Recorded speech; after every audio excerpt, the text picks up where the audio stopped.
ഐക്യവേദി നേതാവ് കെ.പി. ശശികലയ്ക്കെതിരെ പാലക്കാട് വല്ലപ്പുഴ സ്കൂളിൽ പ്രതിഷേധം. വല്ലപ്പുഴ ഗ്രാമത്തെ അധിക്ഷേപിച്ച ശശികലയെ സ്കൂളിൽ നിന്ന് പുറത്താക്കണമെന്നാവശ്യപ്പെട്ട് വിവിധ സംഘടനകൾ പ്രതിഷേധവുമായി രംഗത്ത് വന്നു. മതവിദ്വേഷ പ്രസംഗം നടത്തിയതിന്റെ പേരിൽ പോലീസ് കേസെടുത്തതോടെയാണ് ഹിന്ദു ഐക്യവേദി നേതാവ് കെ.പി. ശശികലയ്ക്കെതിരെ വല്ലപ്പുഴ സ്കൂളിൽ പ്രതിഷേധം ആരംഭിച്ചത്.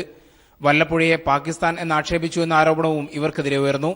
ഇതോടെ വിവിധ സംഘടനകൾ പ്രതിഷേധവുമായി രംഗത്തെത്തി. ഇവരെ സ്കൂളിൽ നിന്ന് പുറത്താക്കണമെന്നാവശ്യപ്പെട്ട് ചില വിദ്യാർത്ഥി സംഘടനകൾ ഇന്ന് പഠിപ്പ് മുടക്ക് പ്രഖ്യാപിച്ചിരുന്നു.